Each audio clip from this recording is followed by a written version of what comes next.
She.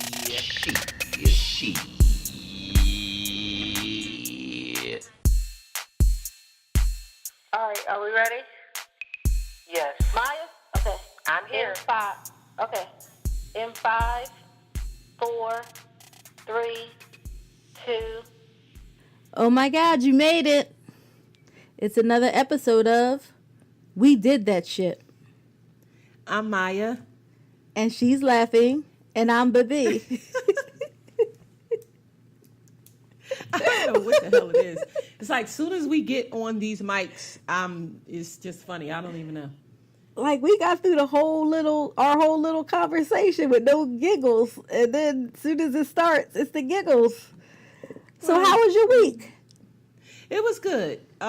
It was the Memorial Day holiday, and oh yeah, I did a little bit of relaxing, and then I had friends come into town from Georgia, and we went out to DC and hung out. Went to the African American Smithsonian. That was a awesome experience. I have to go back. You can't do it in one day. You have to do it in days. You know, we only got to the second floor and didn't even do that whole thing. I was in there mad, sad, and I mean, just any emotion that you could think of, I was in that museum. I'm sure. I know I felt that way from the Great Blacks and Wax the first time I went. So I know that's going to be something when I go see that. It's really, it's amazing. It's amazing. Just the details that they have in there and all of the information, and it's just captivating, you know.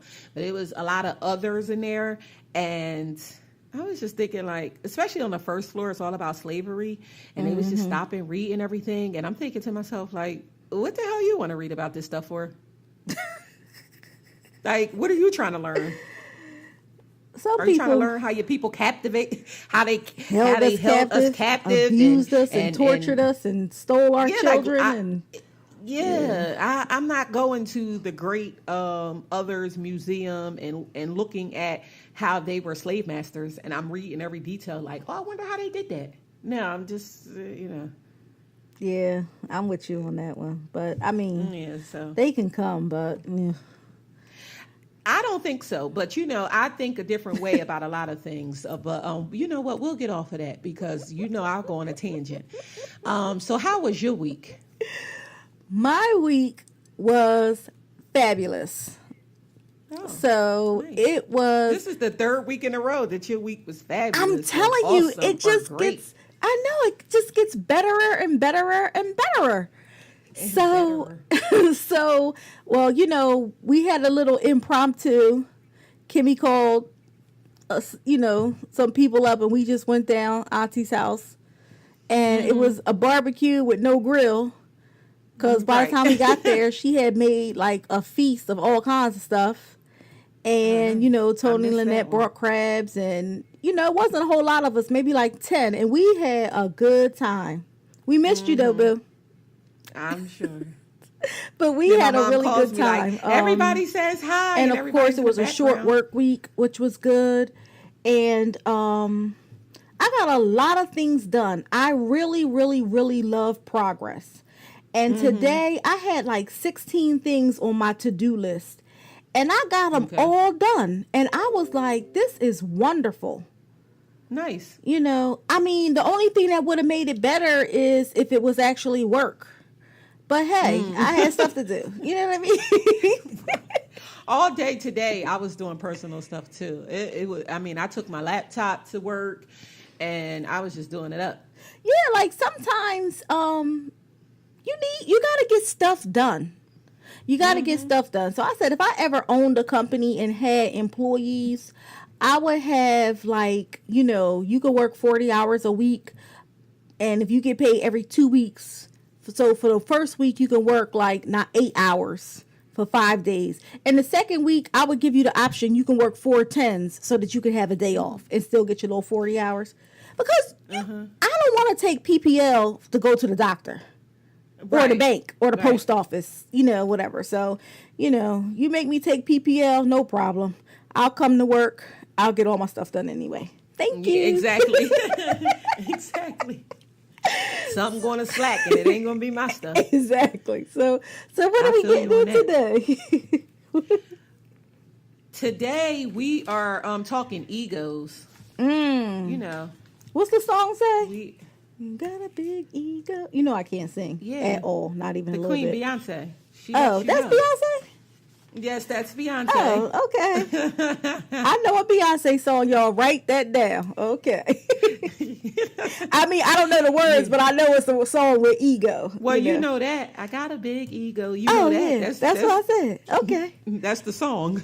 Right. Okay. So. Look at me. I'm telling you, my week's getting better and better. Right. I'm 10 minutes from a beehive. Okay. You probably 10 years from the beehive, but we'll let you in when you come around. Oh, so yeah, egos, that's good. Yeah.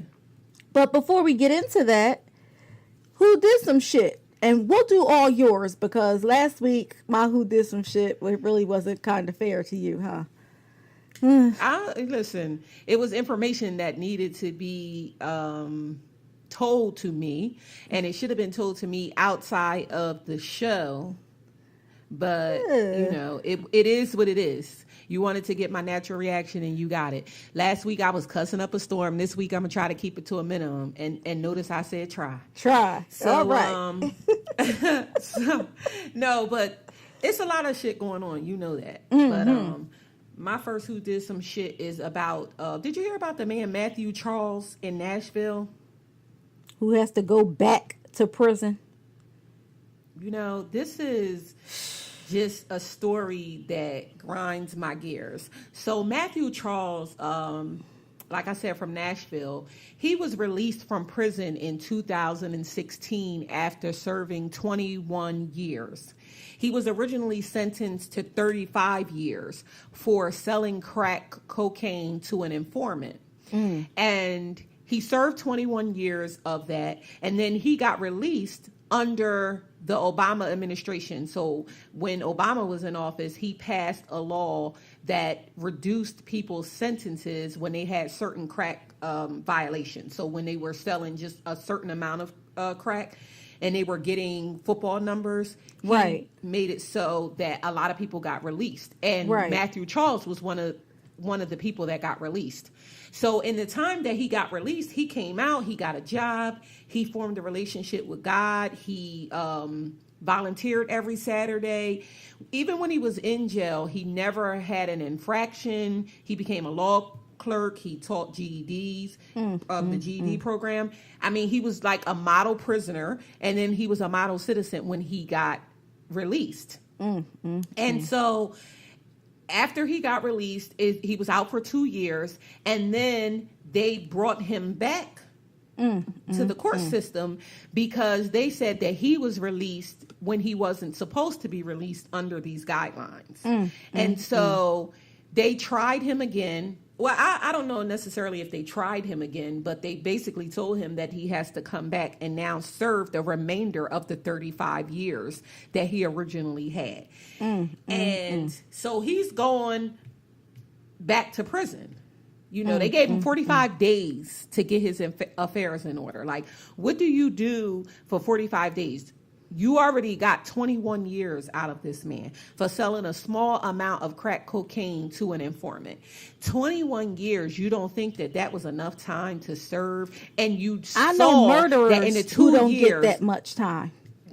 At all. Like rapists, child molesters, they don't get that much time. And you have this man who went into prison. He took the time. He did something wrong. He took the time. He went into prison. You originally gave him all of this time that he wasn't even supposed to have. And now you want him to go back.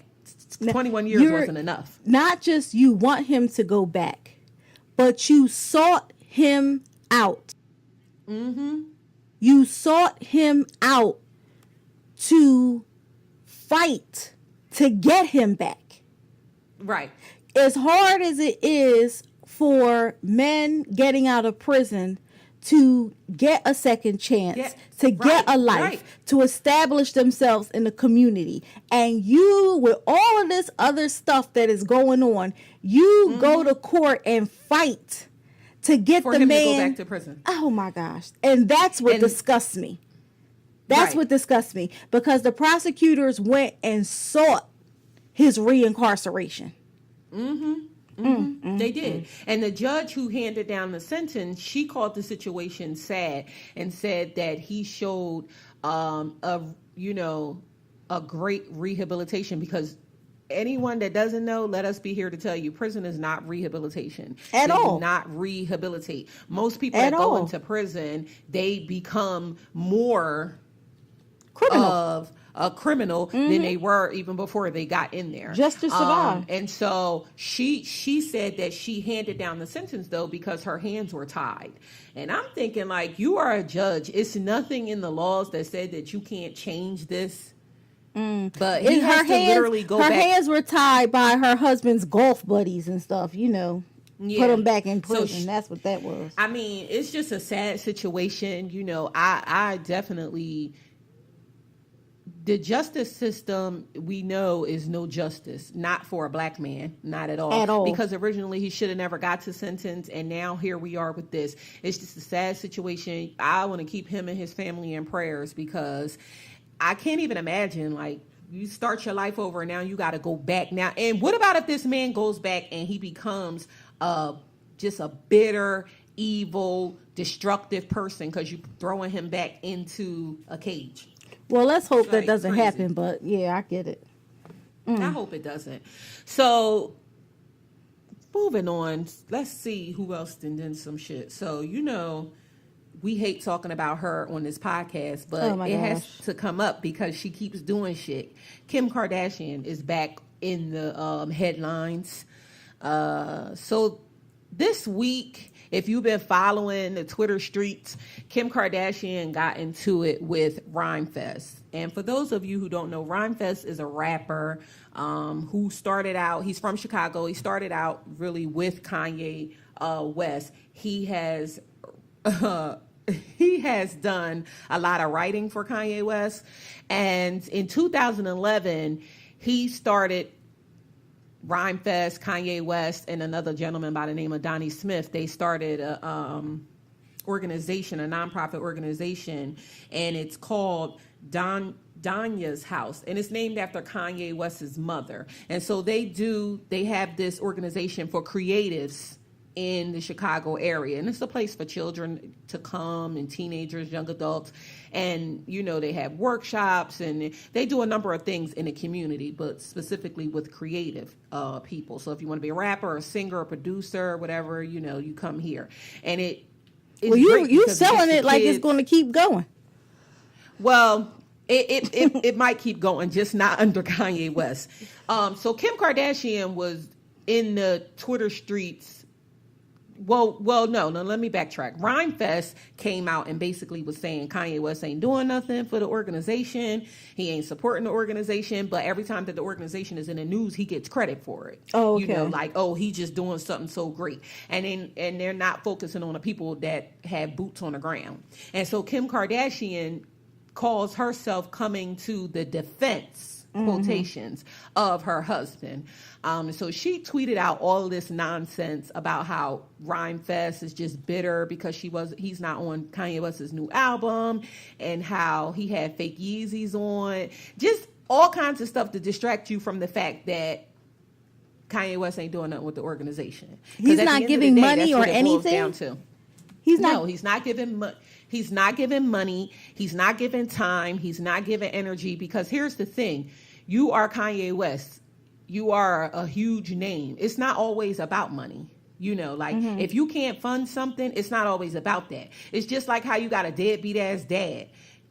Kids don't want your money. They don't know what you're giving them or not. They want your time. They want your energy. They want your effort. And so it's the same thing with this nonprofit. And that's what they're saying.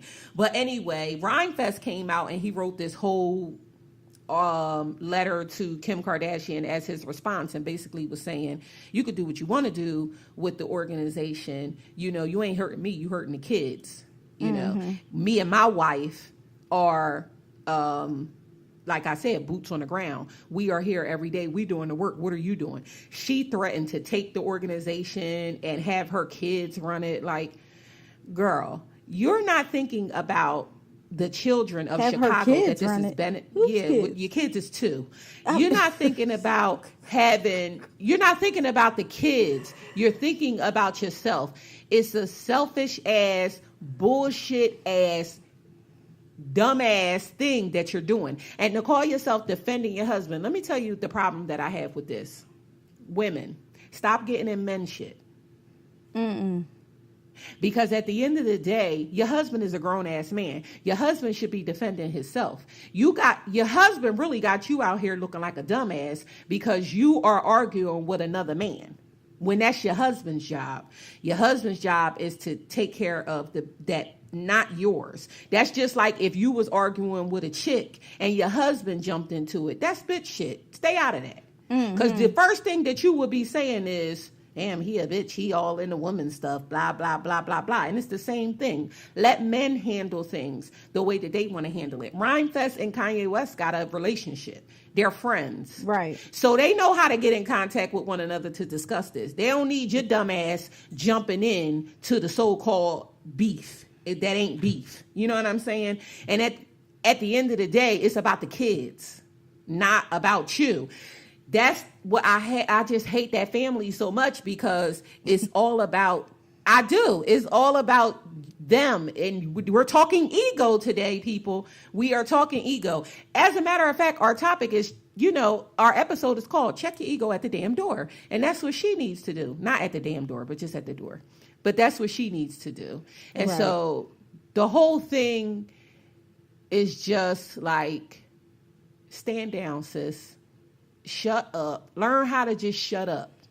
It'll do you a world of good, And for Rhymefest and for people like Rhymefest that are out there helping children in the inner cities, keep up the good work. Kudos to you. That's right. And I object for you calling her sis. And I just also want to say, way to go and try not to curse. What's next? Right. That's why I said sis, even though I had called her a bunch of bitches already. But anyway, next.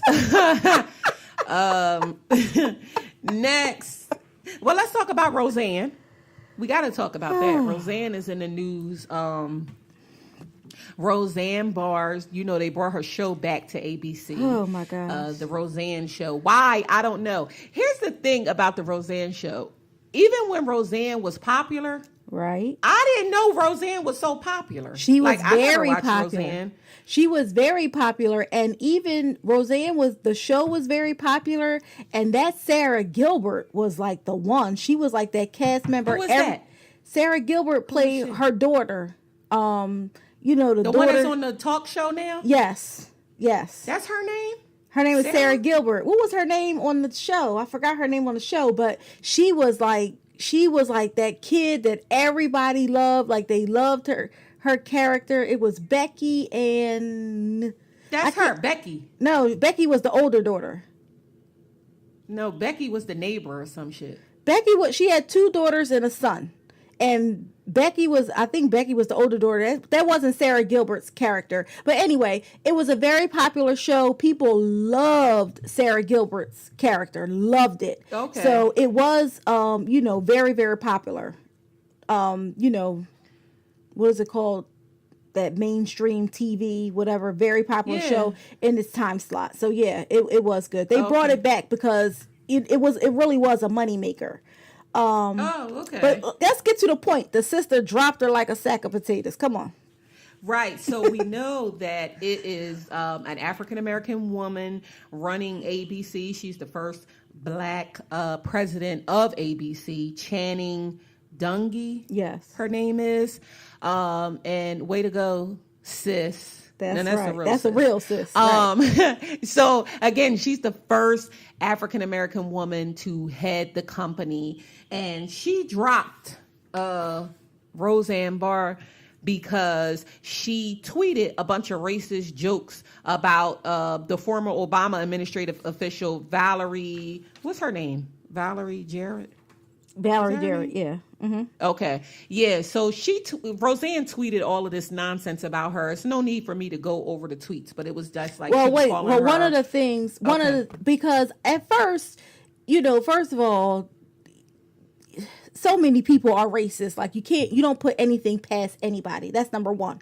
So number two, when they were talking about what she was saying and whatever, I was like, well, let me see what she said, because everybody's so sensitive these days. But when I saw what she said, I was like, yo, like, I'm ready to go punch Roseanne in the face. Right. You know what I mean? Because that was just pure outlandish. Like, that was totally disrespectful. Like, to... She called her a monkey. No, she said she looked like the product of a Muslim brotherhood and a monkey.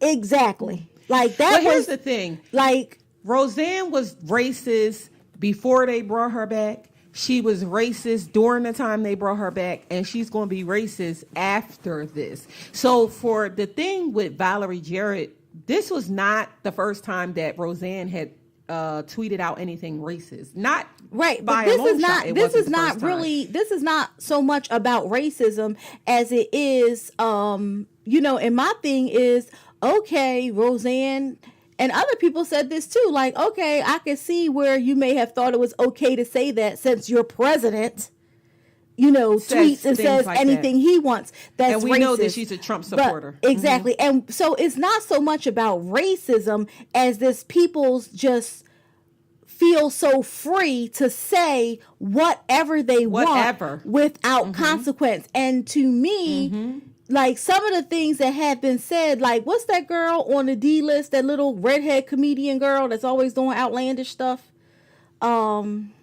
Kathy Griffin, so her career came to like a halt a little bit because she talked about 45. No, not because she talked about them. She had this thing with the bleeding head, and she had the picture of it and whatever. But they did the same thing to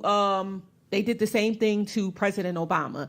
So many people were talking about lynching him, calling him monkeys, cutting off his head, and no one said anything. That's my point. So it wasn't what she did wasn't racist, but it was, so it's this outlandish, and then for Roseanne to blame Ambien, like Ambien wasn't having it. Let me tell you something. Ambien, here's the thing. Back quick. Here's the thing. Once she got fired, this is the thing.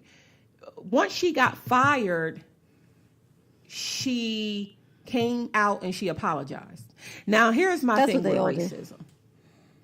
If you're racist, why are you apologizing? If you're going to be racist, go all out for yours. Right. I can't, the show is already canceled. So it doesn't even make a difference. It's no coming back from it. The show is canceled.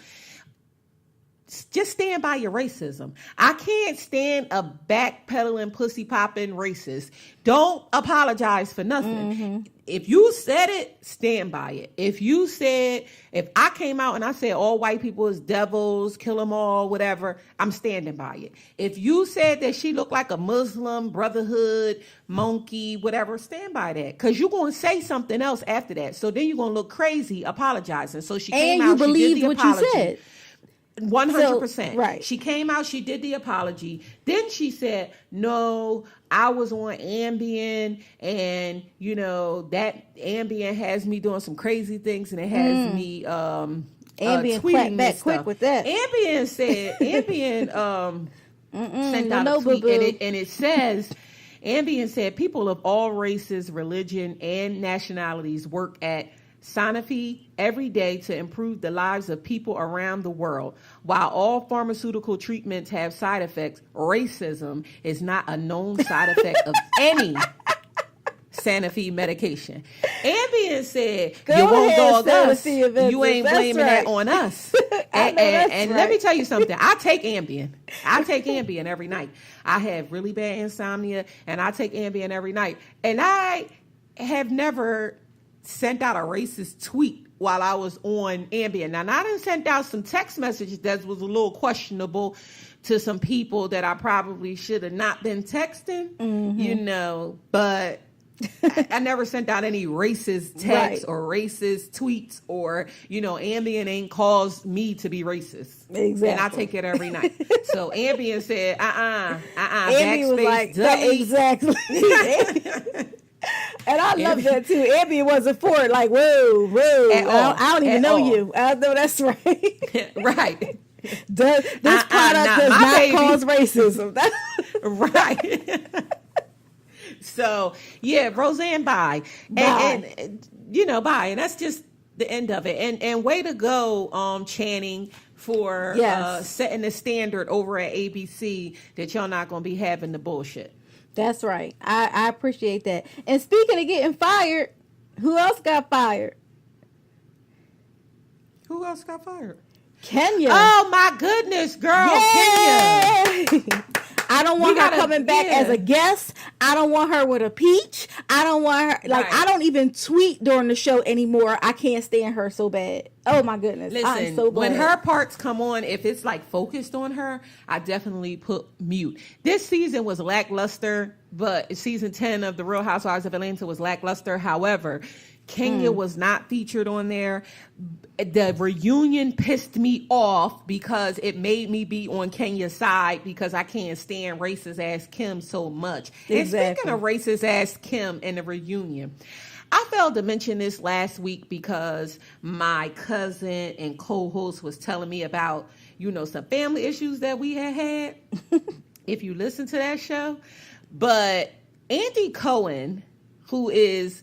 You know who Andy Cohen is, of course, the executive producer of Real Housewives of Atlanta. He was on the Jenny McCartney show, and he said out of his mouth that Kim was ganged up on. What? That Kim couldn't defend herself against the women, and he felt like he should have got up and left the reunion because he didn't have control of the room. What? That's why I don't watch her. I don't watch Kim or Kenya. I surely don't watch Kim at all. I don't even know why they have her on there. Exactly. So Andy, after he said that on the Jenny McCartney show, he went on to the Breakfast Club. He put on an Adidas tracksuit or the jacket, and then he went up there at the black station with the black people. Please tell him Charlamagne dug in his shit. He didn't dig into his shit because Andy apologized and said that that's not what he was what he meant. He should have chose a better choice of words. But she wasn't ganged up on, but she couldn't formulate what she wanted to say because she's racist. She didn't have no clapbacks. And here's the thing. A, she wasn't ganged up on. B, she had no problem opening her racist ass mouth all season when she was calling them a bunch of bitches and broke and this, that, and the third. She had no problem forming her words then, but then all of a sudden she was ganged up on. That ain't nothing but some white privilege, some white bullshit that Andy is out here defending when it shouldn't have been. A, Kim shouldn't be on the show with a whole cast of black women. She shouldn't be on. Period. Point blank, period. And then you have her on there and y'all let her get away with anything. And Andy. Have several. Don't forget where your bread and butter comes from, exactly. Sweetie. And that's the Real Housewives of Atlanta. They're the highest rated show that you have. And they need to come together and tell Andy that was some bullshit too. Mm-hmm. Yeah, so I failed to mention that, and I just had to mention that. But last but not least, on my who did some shit list is Drake and Pusha T. So Drake and Pusha T are having the rap battle of 2018, and this is a real rap battle. Not like when Drake battled Meek Mills, because that was like a mean bullshit. He thought he could spit out some little goofy lines, you ain't on your tour, you on your woman's tour, that type of thing. But he knew he had to really rap against Pusha T, because Pusha T is a lyricist. Elite MC. Exactly. He's definitely a lyricist. And so Pusha T released his album last week, Daytona. Great album. I wanted more from the album because it was only 7 songs. they got this thing over at Good Music. They only doing 7 songs, 7 to completion. You That's know how an people album. think about the numbers.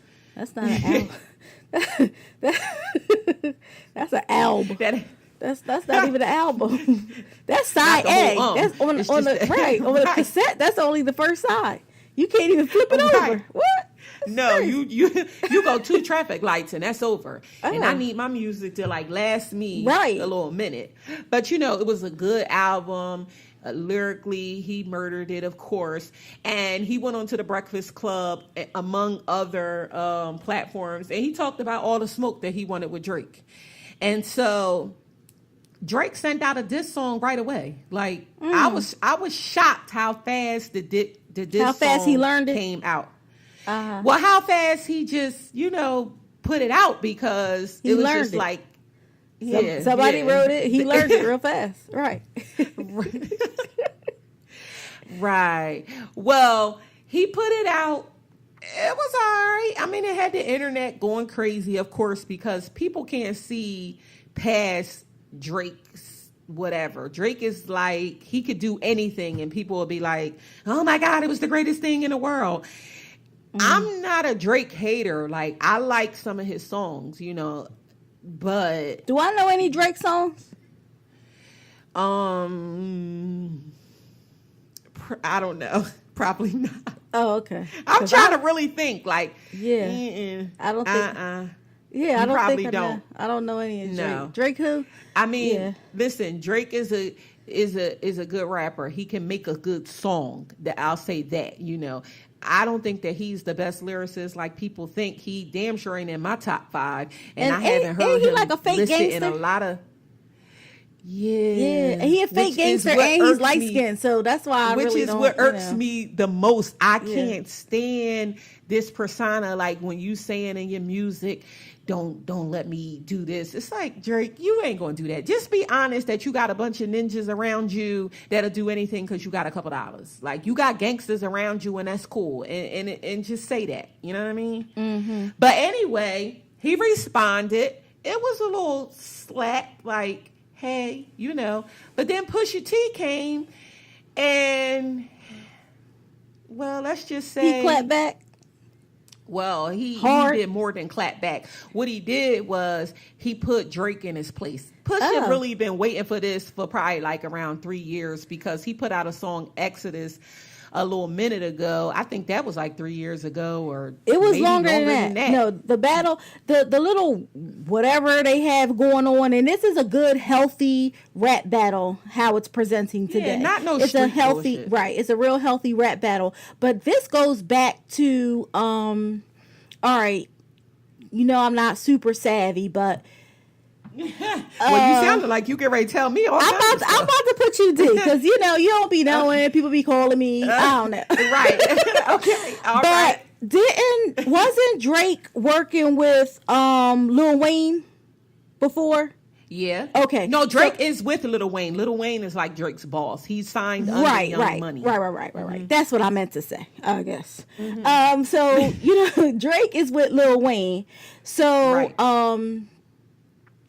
and Drake used to be a fan of Pusha's group. Well, he's the Clips. He's still a fan. He is like, allegedly. He was like their number one fan. He was like their number one fan, right? So he got that little signed microphone that he bought on eBay or something or whatever. Now he talk about it ain't worth nothing or whatever. But okay, so back in the day, this is maybe like I had just I'm thinking like this is early 2000s, like 2005, 2006-ish or something. And Pusha and his brother was wearing those clothes made by Pharrell. Bates. Right. Okay, so then Lil Wayne put the little Pharrell's clothes outfit on, and was on the cover of a magazine. And then Pusha and his brother had kind of dissed that, like, you biting our shit, nigga, kind of thing, like that on. And so that's where the whole battle began. And they've been Right. going like back and forth ever since. Pusha album just came out. They're doing the little back and forth.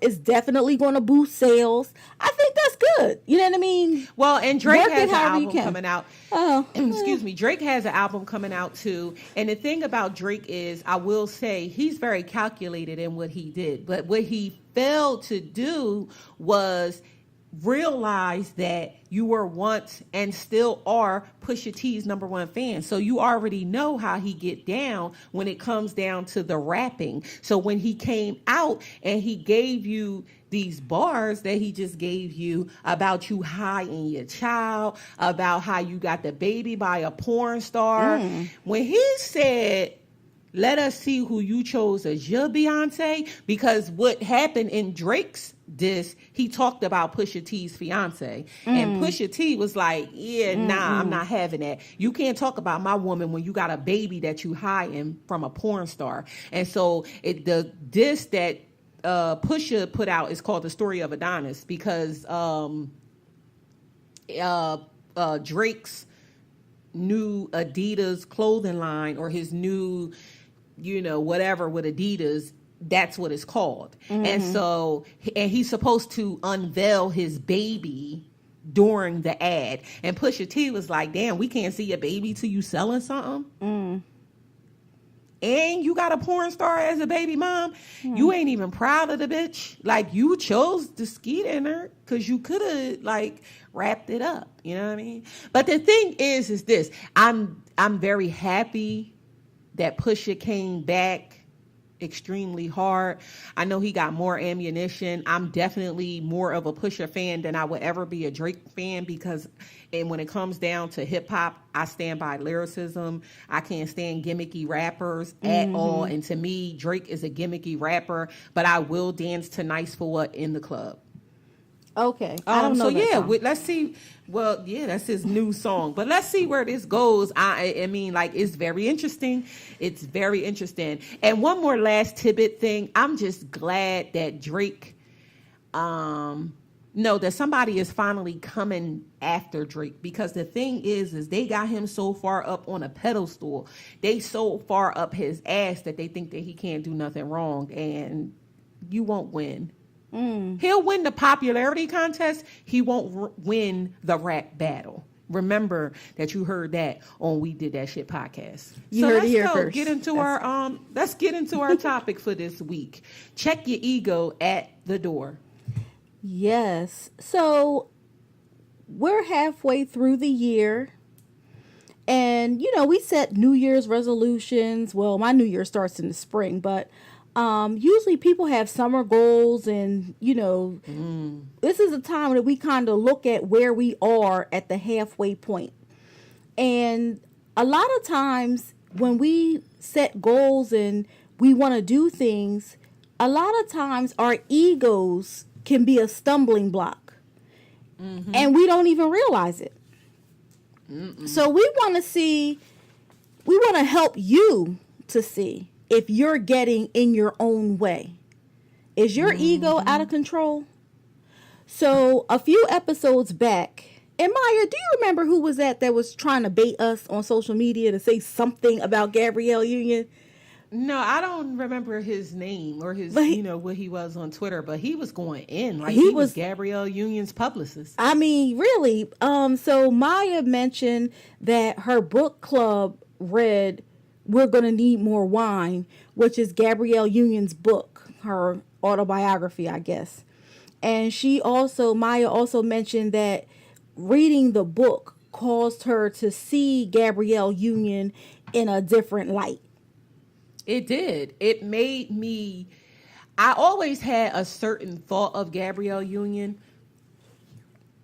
It did. I always had a certain thought of Gabrielle Union, and it felt like her real life was mimicking the that she played. And 9 times out of 10, or at least 8 times out of 10, she was playing a character that was like a bitch. Right. And so what she gave off in interviews and, just all kinds of things, it gave that vibe off. And when I read the book, it made me just understand who she was a little bit more. It caused me to stop looking at her as she had been through some things, a lot of colorism issue. But that's true. But I'm saying some people don't know how to handle it. A lot of colorism issues. She was raped with her marriage, her first marriage, before she married Dwayne Wade, and how she was like taken advantage of. Like she was more of the giver in all of her relationships.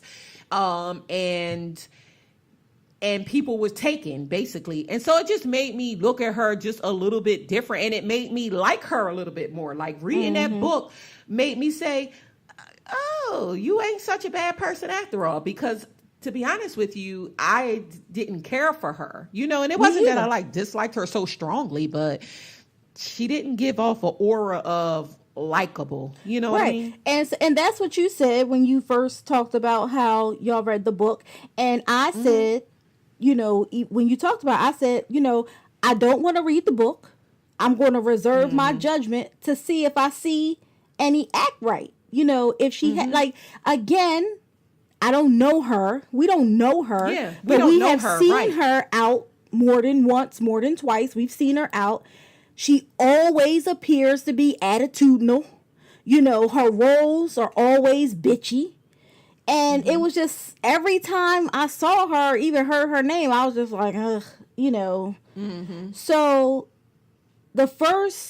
since you mentioned the book, the first thing I saw her on since that was she was on Watch What Happens Live with Andy Cohen. And I will say that I saw a difference. I said, oh, well, look at her.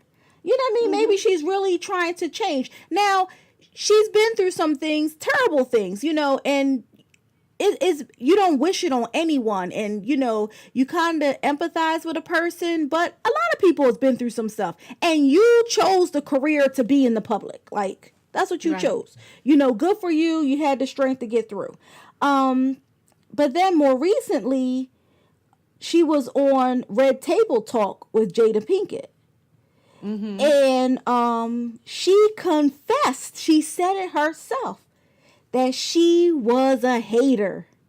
So it just, and it showed. I think it showed. It showed to me, it showed. So let this be a lesson to you people. If you're a hater, it shows. People really don't even 100%. Have to know you. Right. So it really does show. But if you don't know, that is ego. That's ego.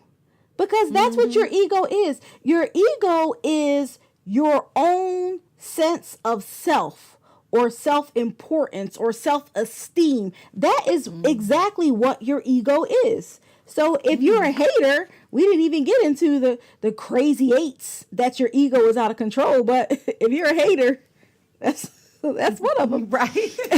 Right. So that's what we have. We have the crazy eights that your ego is out of control. Go ahead, Maya. Number 1. So number 1, you think you have all the answers. Nobody likes to know it all.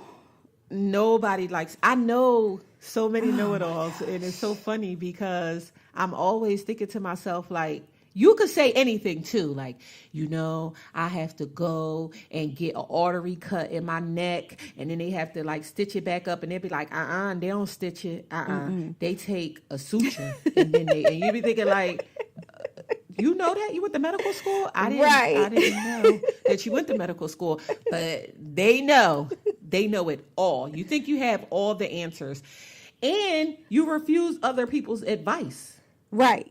Yeah, not what you got to say. Like, oh, we have to put these envelopes inside this box. And you be like, oh, you should do it like this. No. We're going to put them one by one. We want them to be placed exactly right. Yeah, like, what? Like, nobody can ever tell you anything. Yeah. That's, right. And you Right. blame other people when something goes wrong. Like, oh, you didn't put them in a bunch like I told you to. But it's like, oh, And no. that's the reason why they came Exactly. back. It's like, Exactly. okay. Yes, you know, that first of all, I definitely- thought you knew it all. Exactly. And so if you knew everything, then you wouldn't be blaming me because things didn't go your way. Exactly.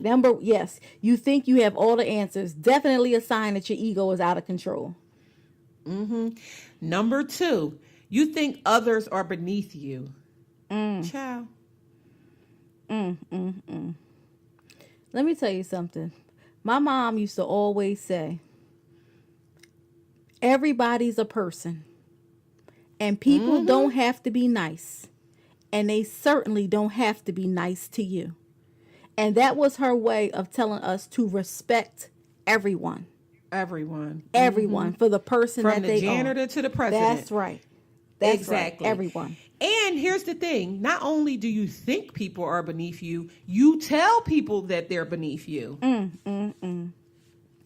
Can you can't imagine? No, I was just about to say, like, I can't even imagine the series of words that will come That out you of my put mouth. together. Right. The combinations that I would put together. If Right, if somebody someone actually told me with their mouth, with words, with air and sound that I could hear, that I was beneath them. I couldn't even imagine. Now, and I will say this. Sidebar. I have told someone that they was beneath me before. Like one time, when I was dealing with my ex, and a chick, she didn't say anything to me, but she said something in reference to me, and I was like, tell that bitch she'll never be on my level. She is beneath me. So I have said that. My ego was definitely out of control, rightfully so at the time. But yeah, you know, now that we got our rules, I'm like, yeah, that was me at one time. But that was then, and this is now. Well, I mean, we are a society of status. You know, we really are. We're a society of status. And, you know, like Meek Mill say, it's levels. Yeah, you love that. You That's my love song. that damn levels. Let me I tell love you. that song.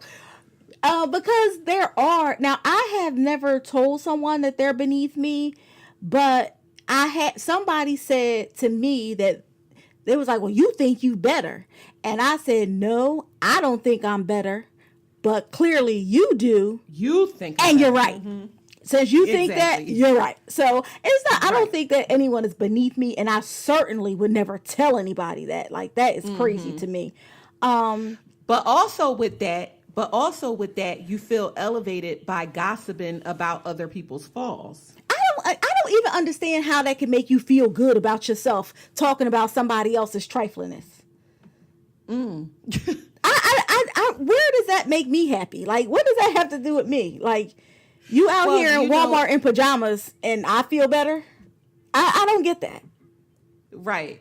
But people think that, you know, oh, it's something that I wouldn't do. You know, I would never be out of here in pajamas. You know, I am better because I wouldn't be out here in pajamas. And they get a kick out of the fact that they wouldn't do some of the trifling stuff that other people are doing.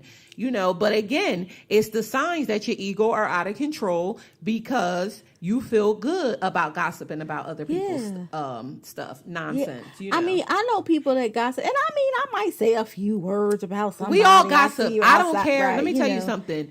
We're not going to sit here and say that we all don't gossip. We all Right. gossip. Because Right. if I see somebody in Walmart in pajamas and I'm with somebody I'm like, else, look at her, I right. probably will turn around and be like, why the hell she got them damn pajamas on? Exactly. But So, it doesn't make yeah. me feel better, is what I'm saying. No, like, it doesn't make me feel at better all. about my damn self, but I will say, why the hell she got them pajamas on? But yeah, so these are just, look, we didn't make these up.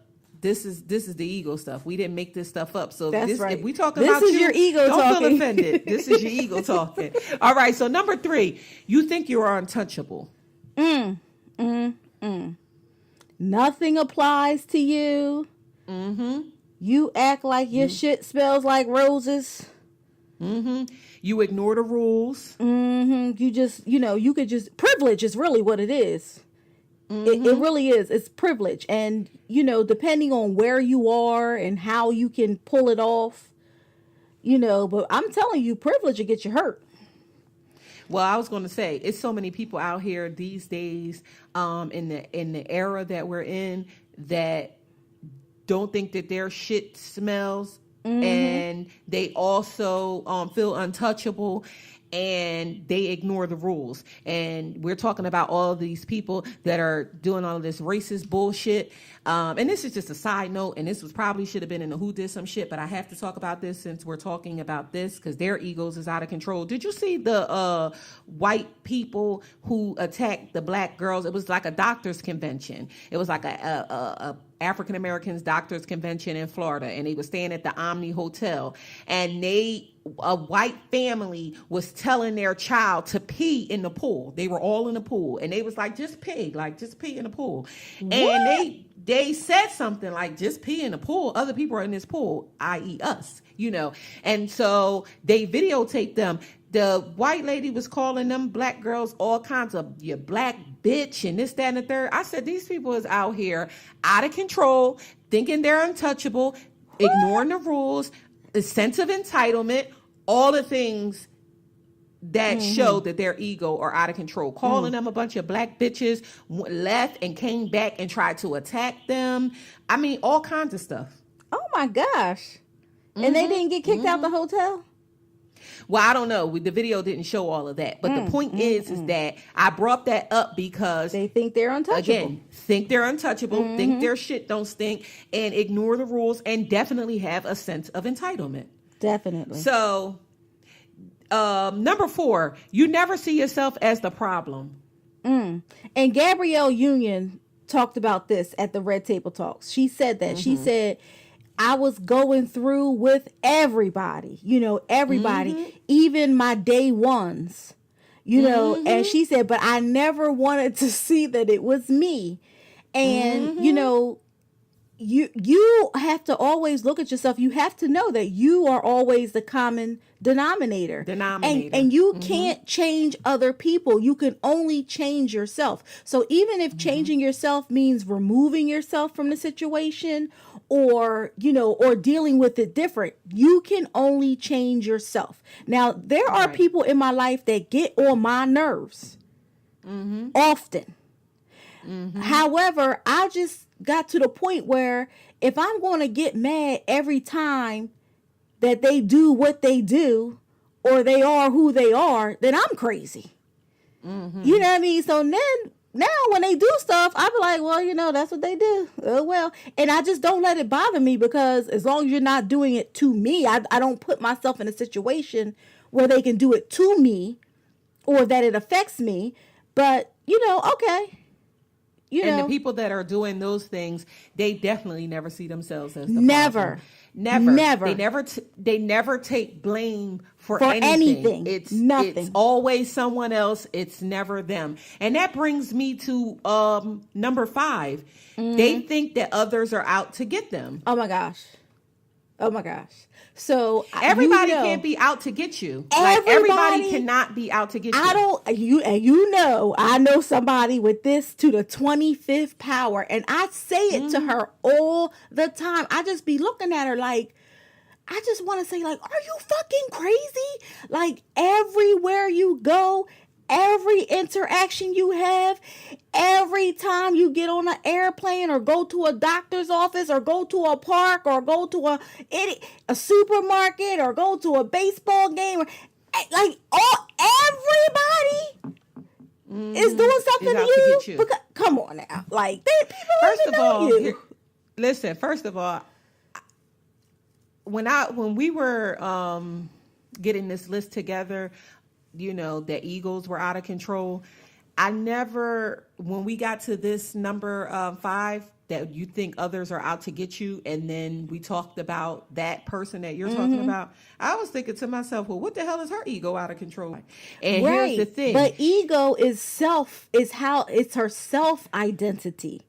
She doesn't see herself as the problem, and she thinks literally Like everybody, from the So- aunt to the I'm telling anybody. you. If it's an aunt on her counter, she said, "This aunt is out to get me. I can't No, believe he she'll be climbed like- up on my counter." exactly, like, oh, I know my boss brought this ant in here. He trying to make me quit. I mean, like, She should be with the guy. She should be with the Oh, guy, my the goodness. mental health professional from Right, last who's week not good that at got his thrown job. out the barbershop that wasn't doing his job. She need to go see him. oh my goodness, yes, because I mean, it is, and I mean, some of the things that I hear her say, I just be like, is this real? But It's that's real. yeah. So I just, I experienced. I listen It's real. sometimes, and sometimes I don't. And I just be like, all right, because the whole world's out to get you. Okay. Like, I move Right. on, because that's just how it is. Well, number 6 is you refuse to apologize. So my ego might be out of control. Oh, what's I that? guess I better check my ego at the door, because when I read this list, I said, well, that's me. Mm. Well, let me what? say this, people. Let me Here say she this. goes. I Here she goes with the apologize. explanation. Okay. No. I apologize when an apology is needed.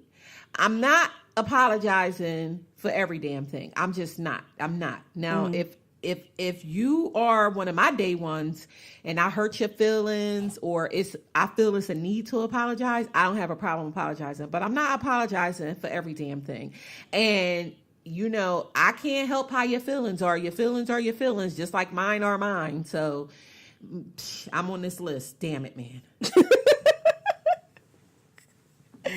And I think I'm just the opposite. I'm always Yeah, for I nothing. don't And that say makes I'm me sorry. mad about you. I know it gets on your nerves, but I just like move on. I just cannot carry any kind of like baggage like that. I to ain't me, carrying baggage. I know, but to me, I just feel like I want you to know how really insignificant this whole situation is to me. Is that if that's how you felt? exactly. That was That's the not my reason why intention. I don't apologize. I apologize, and I'm just move on. So I do apologize a lot. I'm usually the first one to apologize. I just don't have time for the nonsense.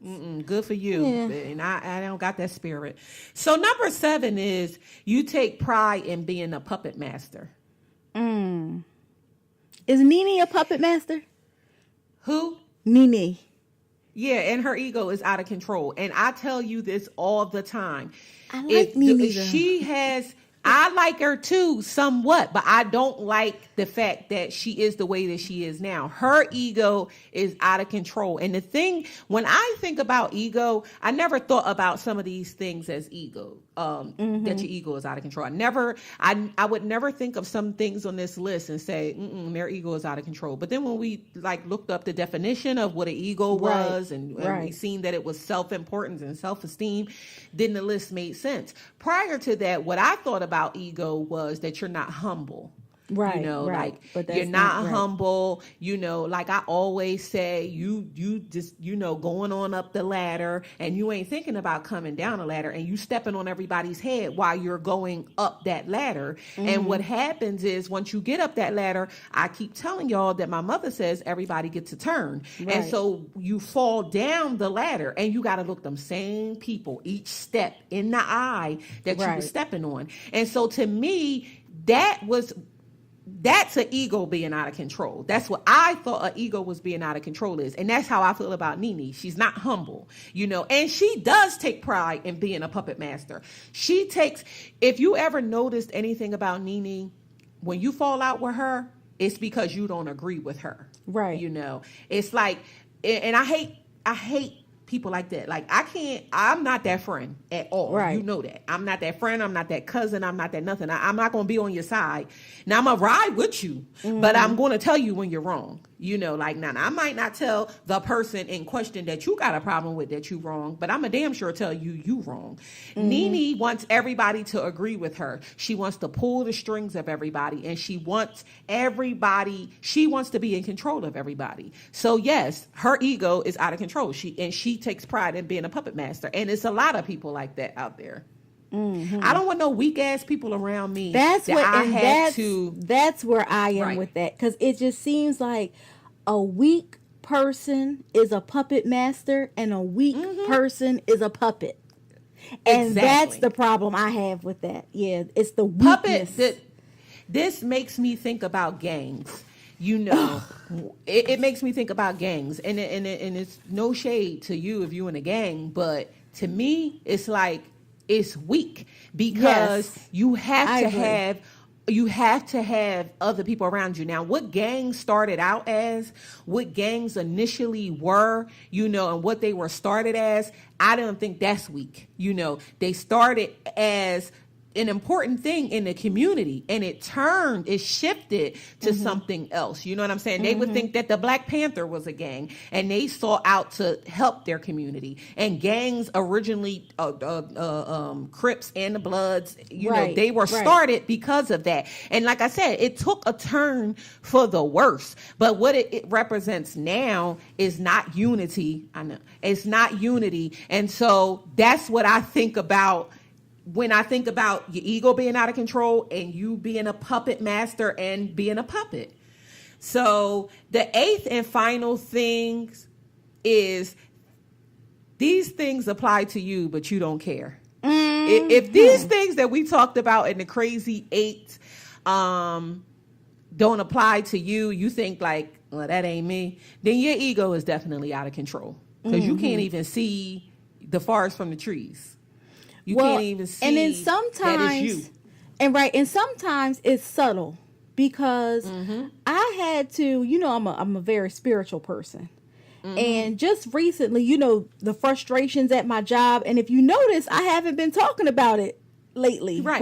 for a few weeks because I really had to do like a self-evaluation. And then I was speaking to a colleague, I had a meeting, and I was speaking to a colleague, and I was just saying how, you know, it's like what was going on at work and how frustrating it was or whatever. And I said, I just been talking to the Lord, and you know, I have to try to figure this out because I love what I do for a living, but I was And starting you're not good at to it. like. Thank you. And I was starting not to like going to work, and I didn't like that. And she was saying that, she said, well, you know, Bibbi, flesh, the Lord is really dealing with me with my flesh.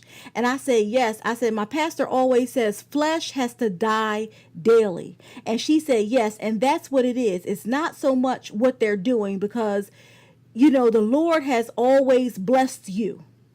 As long as you're in the right place where he wants you to be, you know, the Lord blesses you. It doesn't matter what the other people are doing. And she said that's that flesh. You get that flesh under control. And that's what the ego is. It's the flesh saying, see me, you know, oh, that's so wrong. That's so wrong. And I was like, and is the stuff still going on? Yes. Do I care? Absolutely not. Nope. And Right. I just feel so much more productive. And, you know, so I had to check my own ego. And every day I come to work like flesh die daily. You know, this is what I'm here for. I'm here for my patients. And as long as my patients are getting better, that's great. And so, Right. you know, sometimes it's subtle. You don't see it. So even with these crazy eights, which I think is a great list, people may recognize some things in themselves and they may not. They might say, maybe it's that, I don't know. But even if it's subtle, if you think so, then it is. Then it So is, you should yeah. check your ego at the door. And that way you can soar. Uh-oh, I'm in a rap battle. You were damn near up there with Pusha T and them. And nothing closes Yes. out the show quite like the lyrical genius that my co-host Bibbi has just given you. So you know what? Again, check your ego at the door. We Yes. hope that you have enjoyed the list. And if you see some of this stuff in you, you know what to do. So we're going to go ahead and get on out of here. And don't, let me just say, don't put it on somebody else. You know, if you think somebody else may have some of these things, don't go saying, I was just listening to a podcast. See, what you can do is say, oh, you know what? I listened to this dope podcast. You should listen to. You know, but don't be going telling them like, oh, you got this. Don't put it on somebody else. Right. Check your own ego before you do that. Right. And with that, we're going to go ahead and get on out of here. So we hope you enjoyed the show this week. I'm going to give you the spill that I always give you. Don't forget to follow us on social media. We are on all social media sites. We could be found at We Did That Shit. That's Facebook, Instagram, and Twitter. And I fail to say this every week, but please don't forget to subscribe to the show, like the show, and comment. We need your ratings and your comments. Drop us a line or two under the podcast sites. You know, like Castbox, Stitcher, YouTube, iTunes, all the places that we're on. Drop us some stuff there, because you tweet us and you Instagram us, and we love it. But, you know, we need other people to see it too, i.e. the people that's running those sites. So drop us some comments under there. And you can always follow me on my personal Twitter. It's my13. That's MYMY13. And I'm at the Biamina. That's BIBBIAMINA. Yeah, so we're going to go ahead and get out of here, and we'll be here the same time next week. It's June. Let's get ready for Essence Fest. Be great this week. Do that shit. We Did That Shit podcast is produced and edited by Selena Singleton and brought to you by Wonderful Me Media. Wonderful Me Media. What's wonderful about you?